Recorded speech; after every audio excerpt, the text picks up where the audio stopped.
Have you ever been driving and had an animal suddenly run in front of your car? If you're like me, it probably was a deer, and you slammed on your brakes, heart racing, wondering if it was gonna jump in your path again.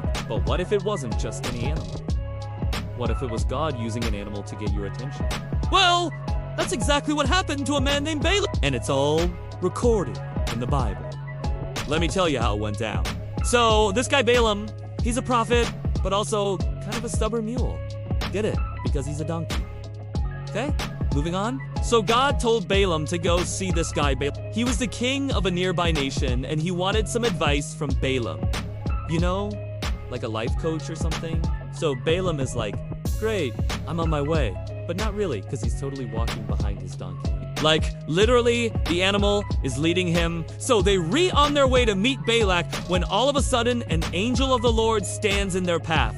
I mean, it's God's way of saying, road closed. Detour around me.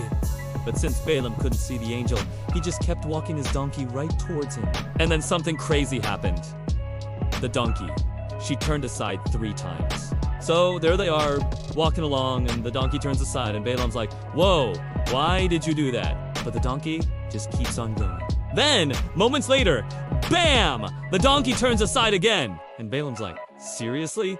Why? You gotta be so stubborn. But still, no response from the donkey. Then for a 3rd time, the donkey turns aside, and finally she speaks up and she says, what have I done to you to make you beat me these 3 times? And finally, Balaam's like, oh, I'm sorry. I didn't realize you were talking. And the donkey's all, duh, because she'd been talking the whole time.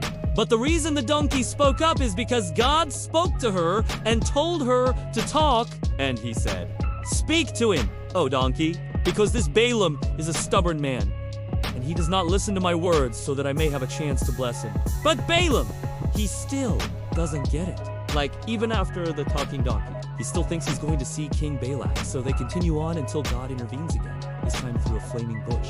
And finally, Balaam realizes it was God who stopped him and warned him not to go to Balak. And it's a huge moment of, like, dough, where Balaam's like, I should probably listen to God instead of being so headstrong.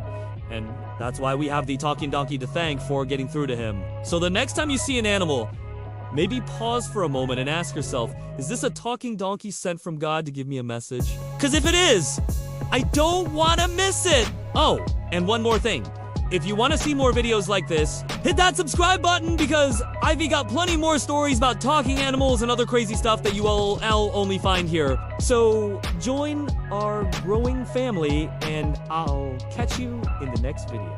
Until then, remember, God is good and don't forget to stay humble.